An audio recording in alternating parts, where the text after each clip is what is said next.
என் இனிய தமிழ் நண்பர்களே, தெய்வீக குரல் மனித குரல் என்ற இந்த தலைப்பில் மீண்டும் உங்களை சந்திப்பதில் மனம் மகிழும் டாக்டர் எம் சந்திரசேகரன், ஸ்ரீ மீனாட்சி மருத்துவமனை, ஓமலூர். இப்பகுதியில் நாம் திருவள்ளுவர் எழுதிய குரல்களுக்குண்டான சிறு கதைகளை பார்த்து வருகிறோம். இக்கால மனித வாழ்வில் அன்றாடம் நடைபெறும் நிகழ்வுகளை இக்குறள்களின் கதைகளாக கொடுத்துள்ளதால் திருவள்ளுவர் கருத்துக்கள் எக்காலம் பொருந்தும் என்பதை நாம் உணரலாம். குரலின் கருத்தையும் கதையையும் இணைந்து ரசிக்க கேட்டுக்கொள்வேன். தற்போது அவர் எழுதிய கொல்லாமை அதிகாரத்தில் 5ஆம் குறள். இது எண்ணிக்கைப்படி 325ஆம் குறள். குறள் என்னவென்றால், நிலை அஞ்சி நீத்தாருள் எல்லாம் கொலை அஞ்சி கொல்லாமை சூழ்வான் தலை. இதன் பொருள் என்னவென்றால், வாழ்க்கை நிலைக்கு அஞ்சி மனத்துறவு கொண்டவருள் எல்லாம் கொலை செய்தால் வரும் பாவத்திற்கு அஞ்சி வாழ்பவன் உயர்ந்தவன் ஆவான். கதையை பார்ப்போம். ஏண்டா, நாம் 2 பேரும் சின்ன வயசிலிருந்து ஒன்னா படித்தோம், வளர்ந்தோம், நல்ல நண்பர்களாக இருக்கிறோம். படிப்பில் நீயோ இல்லை நானோ முதல் ரேங்க் இருந்தோம். இப்போ பெரிய கம்பெனியில் நீ ஒரு செக்ஷன் மேனேஜர், நான் ஒரு செக்ஷன் மேனேஜர். ஆனா உனக்கு இருக்கும் நிம்மதி அமைதி எனக்கு இல்லையே என முத்து மாணிக்கத்தினம் வருத்தத்தோடு கேட்டார். இருவரும் ஒரே ஊர், ஒரே தெரு, தூரத்து உறவினர்கள். கல்லூரி டூர் ஒரு தடவை சென்றபோது டூர் பஸ் டிரைவர் மாணவர்களை அனுசரித்து ஓட்டியதால் அவரை நன்கு மாணவர்கள் கவனித்துக் கொண்டனர். அவர் விரும்பிய உணவு அசைவம் எல்லாம் அவர் விரும்பிய வண்ணம் இருவரும் வாங்கி தந்தனர்.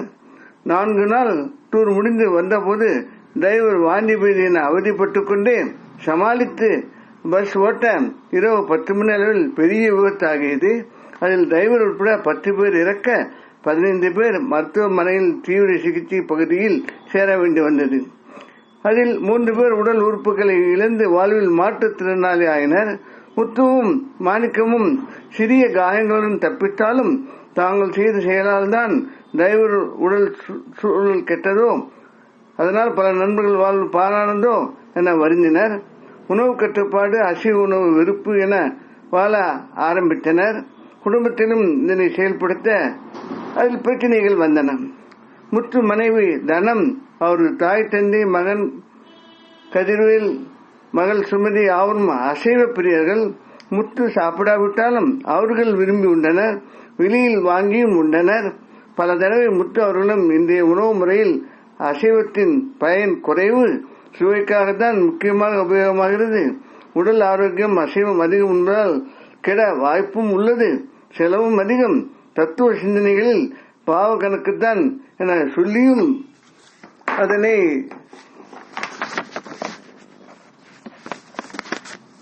அதனால் பயனில்லை என்று கூறியும் அதனை அவர்கள் ஏற்கவில்லை.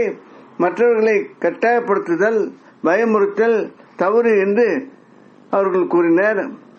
பிறர் பிரச்சனை என்னவென்றால், இதேபோல் செல்போன் அதிக நேரம் செலவிடுவது, படிப்பில் குழந்தைகளின் கவனச்சிதறல், குடும்ப பட்ஜெட் அதிகரிப்பு, உடல் பருமன், மருத்துவ செலவுகள், சாதனை சாமர்த்தியம் குறைவு, வழிகாட்டுதல் என எல்லாவற்றிலும் ஏற்காத சூழல் வந்துவிட, குடும்பத்திற்கு இந்த மாதிரி வந்துவிட முத்து மனம் வெறுத்து வாழ்ந்தார். அவரது தாய் மஞ்சள் காமாலையால் இறக்க மருத்துவர் உணவு சந்தேகம் தான் இதற்கு காரணம் என்று கூற மேலும் விரக்தி அடைந்தார். மனநோயால் ஆரோக்கியம் இழந்தார். ஆனால் மற்றவர்கள் இதை பெரிதாக எண்ணாமல் வழக்கம் போலவே வாழ்ந்து வந்தனர். மாணிக்கம் தன் மனைவி சுபா, மகன் சங்கர், மகள் உமா, தந்தை பிரகாசத்துடன் இதே போன்ற போராட்டங்களில் வாழ்ந்தாலும் முயற்சி விடவில்லை. அளவுக்கு மிஞ்சிய அமிர்தம் விஷம் என்பார். தான் சாப்பிடவில்லை என்பதோடு அவர்களுக்கு சுவைக்கு மற்ற சைவ உணவுகளை பட்ஜெட் பாராமல் தந்தார். இந்த முயற்சியால் அவர்கள் அதனை ஏற்று பாராட்டினர்.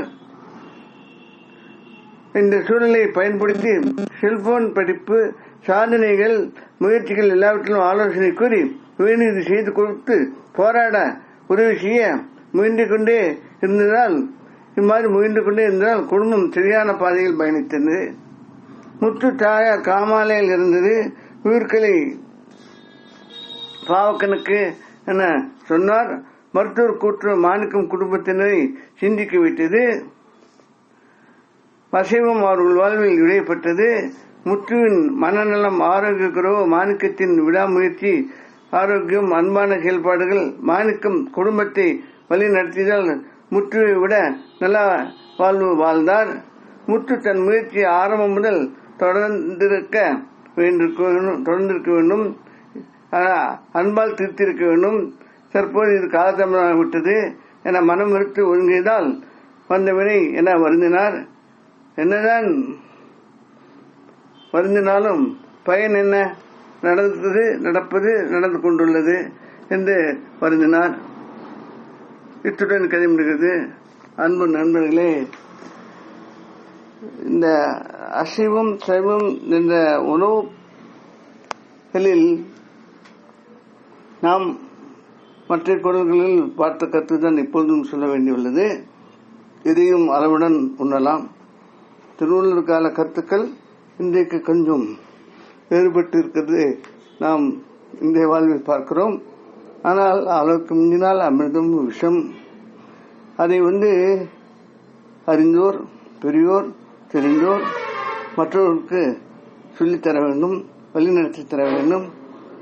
உண்மையில் சொல்லி பார்த்தால் சைவ உணவு அதிகம் சாப்பிட்டாலும் உங்களுக்கு பிரச்சனை வரதான் செய்யும். அதனால் நாம் இதில் நம்ம நினைக்க வேண்டியது நம் உடலை பேண வேண்டும். நாம் இந்த உலகிற்கு வந்த காரியங்கள் நடைபெற வேண்டும். நாம் பிறருக்கு வழிகாட்டிகளாக இருக்க வேண்டும் என்ற பல நம் உழைப்பால் நாம் உயர வேண்டும், நம் சாதனைகள் செய்ய வேண்டும் என்று பலவற்றை எண்ணி வாழ்ந்தால் நமக்கு அது வெற்றி தரும். உணவு என்பது வாழ்வின் ஒரு பகுதி தான். அந்த உணவு மற்ற பகுதி வாழ்க்கையை கெடுத்துக் கொள்ளக்கூடாது என்பதையும் நாம் நினைவில் கொள்ள வேண்டியுள்ளது. அதனால் ஒரு சில அனுபவங்களை கொண்டு ஒரு சிலவற்றை இளைஞர்களுக்கு மற்றவர்களுக்கு தேவைப்படும் போது கூறி அவர்களை வழிநடத்துதல் நல்லது என்பதை நாம் அறிந்து கொள்ள வேண்டும். எதையுமே அளவுடன் எடுத்துக்கொள்ள வேண்டும். அதுவும் நன்மை பயப்பில் எடுத்துக்கொள்ள வேண்டும். அதுவும் செலவு இடங்களில் பார்த்து எடுத்துக்கொள்ள வேண்டும் என்று பல கருத்துக்கள் இதில் உள்ளது. திருவள்ளுவர் கூறியதையும் இந்த சூழ்நிலையும் இணைத்து நாம் சிந்திப்போம். இத்துடன் கதை முடிகிறது.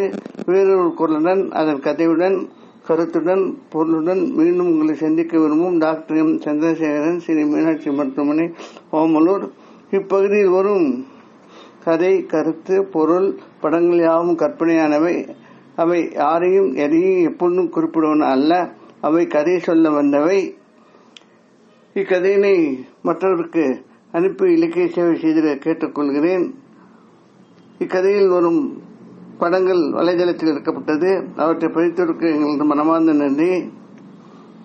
வாழ்க தமிழ், வாழ்க திருவள்ளுவர் எண்ணங்களும் செயல்களும். வணக்கம்.